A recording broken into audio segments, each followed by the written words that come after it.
All right, we are going to be looking at the review worksheet that you were given yesterday for homework. It's not due till tomorrow. Remember, I'm collecting it for a completion grade because the expectation is that you're going to go through this video and check for any mistakes and make sure you're understanding it.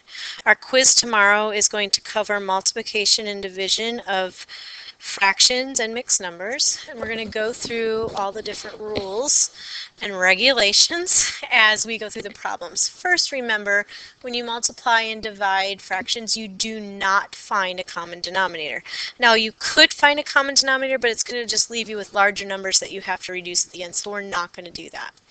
If we look at number 1, we have two proper fractions, 5/4 and 1/3. I cannot reduce anything within the problem. When you multiply fractions, you simply multiply the numerator across, gives me a 5. The denominator across, 3 times 4 is 12. That cannot be reduced. They do not have a common factor, so your final answer is 5/12. Number 2, here we have a little bit different situation. If we look at our numbers across from each other, so cross the 7 and the 7 and the 8 and the 10, you'll notice that I can reduce. I can cross cancel out just the 7s. They go into each other one time. 7 divided by 7 is 1. But with the 8 and 10, my greatest common factor would be 2. 2 goes into 8 4 times, and it goes into 10 5 times, and then I simply multiply across. 4 times 1 is 4, 1 times 5 is 5, and my final answer would be 4/5. All right, we're going to look down at number 3. Are there numbers that we can cross cancel here? Well, if you look at the 9 and 7, no, they don't have a common factor, but the 4s are the same. They simply just cancel each other out. So when we multiply across, we have 7, and then 9 times 1 is 9, and our final answer will be 7/9. Number 4, can we cross cancel? Are we able to? The 3 and the 5, no, but 2 and 4 have common factors of 2. 2 cancels itself out, 1, and 2 goes into 4 2 times, so it reduces to a 2. And now again, you just simply multiply across, and that gives you 5/6. Yes, they are going to get harder. All right. What if we have a whole number? Remember, a whole number written as a fraction is an improper fraction. And to write a whole number as a fraction, you just simply write it over 1. You need to write the whole numbers as a fraction so you can differentiate between the numerator and the denominator. Now, if we look, there's no numbers we can cross cancel. The 3 and the 1, the 2 and 7 can't reduce each other. So we're simply going to multiply across. 2 times 3 is 6. 1 times 7 is 7. It is a proper fraction that cannot be reduced. So that is our final answer. Number 6. What's different about number 6? Well, we have mixed numbers. And in order to multiply and divide, all mixed numbers need to be changed to improper fractions. Recall we do that by multiplying the denominator and the whole number. So 3 times 2 is 6, plus the numerator 2, which would be 8, and then my denominator 3 stays the same. This dot on my paper, I know I changed them to X's, and yours the dot stands for multiplication. And we're going to change 4 and 1/10 to an improper fraction. 4 times 10 is 40, plus 1 is 41 and 10, 41 tenths. Are we able to cross cancel? Yes. 8 and 10 both have a common factor of 2. 2 goes into 8 4 times, and 2 goes into 10 5 times. And now we simply multiply across. 4 times 41, well, 4 times 40 is 160. 4 times 1 is 4, so that's going to be 164. And then 3 times 5 is 15. If you look here, we have an improper fraction, which we have to change to a mixed number. Remember, the fraction bar means to divide, so I'm going to divide 15 into 164. 15 goes into 16 one time, with 1 left over. 15 goes into 14 0 times, with 14 15ths remaining. And that is our final answer. You may have to do the division off to the side, and that's totally okay. All right, number 7. Again, we need to change it to improper fraction. So 5 times 2 is 10, plus 1 is 11 fifths, times 1 times 4 is 4, plus 3 is 7 fourths. I am not able to cross cancel. 4 and 11 do not have a common factor, and 7 and 5 do not have a common factor. So we're just going to simply multiply across. 7 times 11 is 77. 5 times 4 is 20. We have an improper fraction that we need to change to a mixed number. 20 goes into 17 3 times. That gives me 60. And I'm going to subtract 60 from the 77, and that gives me 17 20ths left over. 17 20ths cannot be reduced. Now remember, as you're going through these videos, if you feel like I'm going too fast, you're more than welcome to pause the video to go back and listen again. But I'm going to keep up the same pace so the video doesn't end up being super long. All right, I'm going to change this to an improper fraction. So 4 times 1 is 4, plus 1 is 5 fourths. And if you recall from earlier, we have to change, if we have a whole number, we write it as an improper fraction as itself over 1. There's nothing I can cross cancel, so I'm going to simply multiply across. 9 times 5 is 45, all over 4.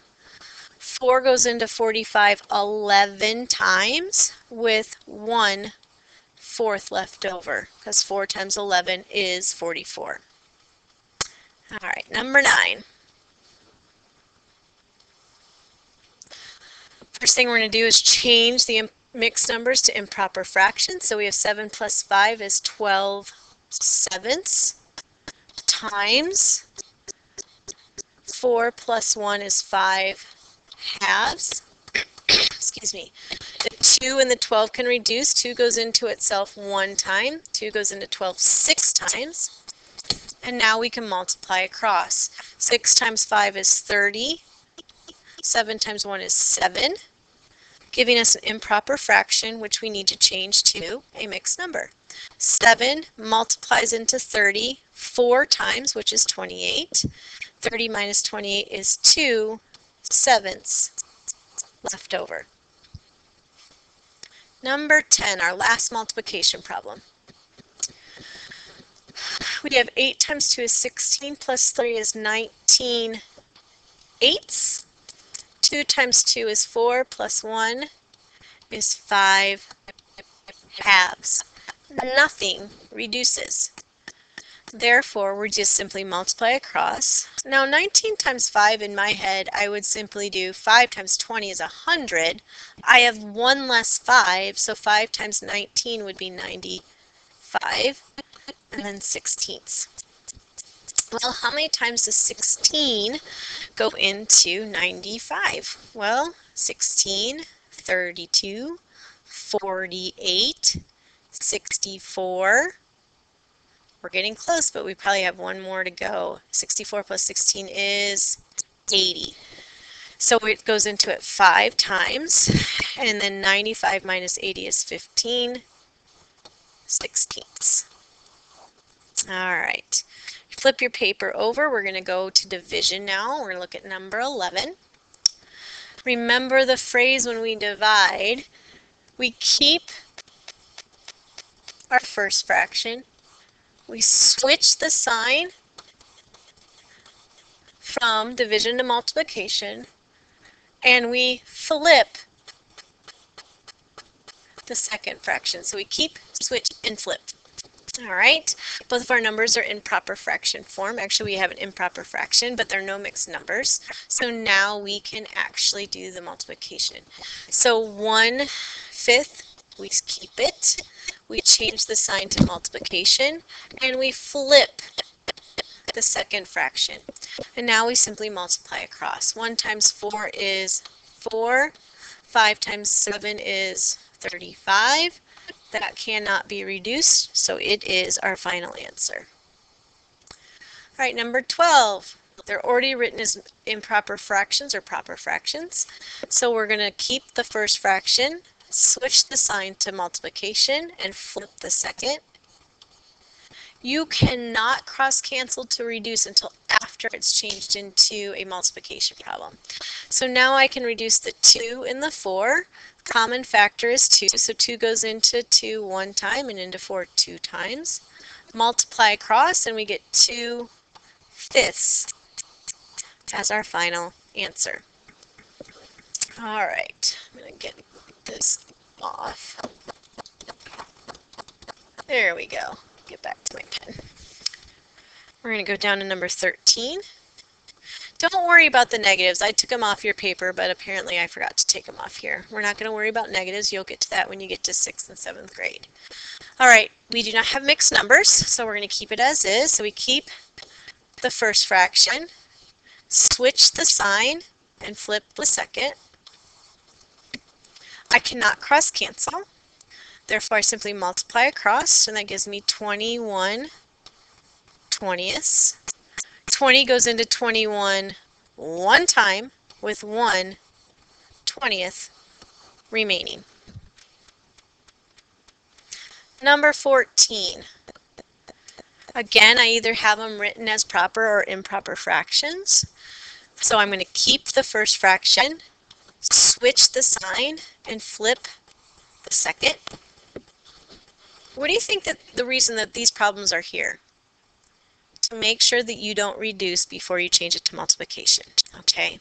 Because the 2 and the 8 here, you cannot reduce when it's in division form. There's nothing I can reduce in the revised problem, change to multiplication, so I'm going to simply multiply across. It's already a proper fraction that cannot be reduced, so that is your final answer. All right, let's look at number 15. And again, on my form right here, we're just going to ignore that negative.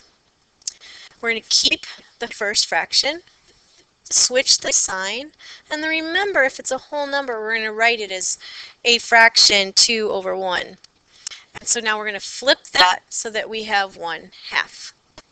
I cannot cross cancel, so I'm going to multiply across, and that gives me 9/10. It is already a proper fraction, so that's our final answer.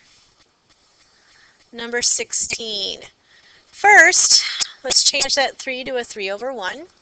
And then if you'll notice here, I have a mixed number, so I have to change that to an improper fraction. So 9 times 3 is 27, plus 5 is 32/9, divided by 3/1. I'm going to need to keep the first fraction, 32/9, switch the sign to multiplication, and flip the second fraction. Multiply across because nothing can cross cancel, and that gives you 32/27. I have an improper fraction, so I need to change that to a mixed number. 27 goes into 32 one time. Subtract 27 from 32, and that would be 5/27 remaining. All right, number 17. 4 more problems. All right, again, we have a whole number, so we're going to rewrite that as an improper fraction over 1. We need to change the mixed number to an improper fraction, so 3 times 5 is 15, plus 4 is 19/5. We're going to change the division to multiplication. We're going to keep our first fraction, switch the sign to multiplication, and flip the second fraction. Multiply across, and we get 10/19, which is a proper fraction that cannot be reduced, so that is our final answer. Number 18. We're going to leave the proper fraction as is, divided by, and we're going to change the mixed number to an improper fraction, so that's 3 plus 1 is 4/3. Now we need to change the division problem to a multiplication problem. We're going to keep the first fraction, switch the sign to multiplication, and flip the second fraction.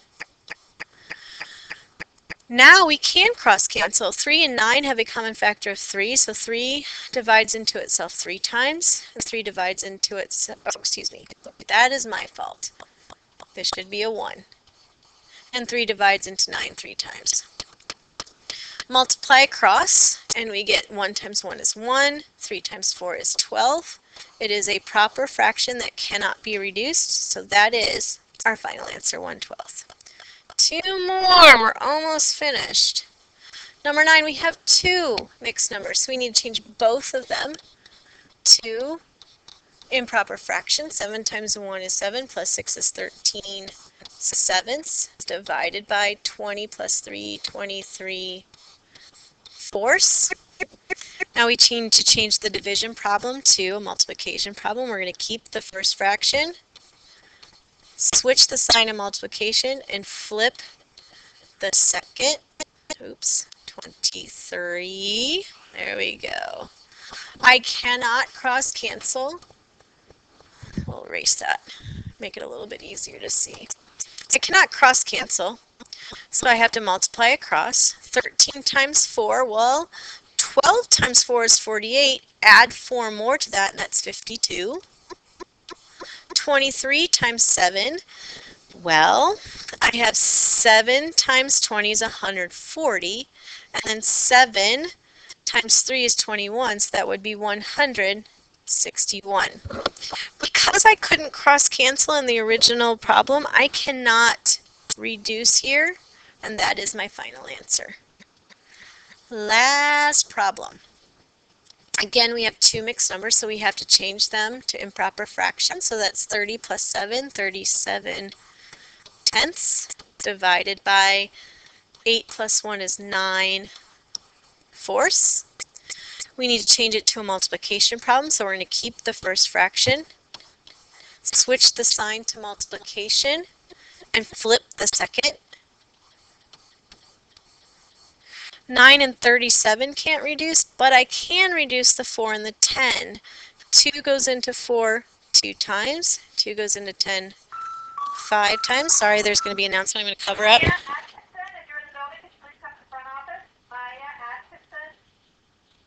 Sorry, I'm going to multiply across. 37 times 2 is 74. 5 times 9 is 45. I have an improper fraction that I need to change to a mixed number. I know that 45 times 2 is 90, so 45 is only going to go into 74 one time. My denominator is going to stay 45, and then I'm going to subtract 45 from 74, and that gives me 19. So 1 and 19 45ths is the final answer. All right, thank you guys. Hopefully you are prepared for tomorrow's quiz, and we'll see you tomorrow at school.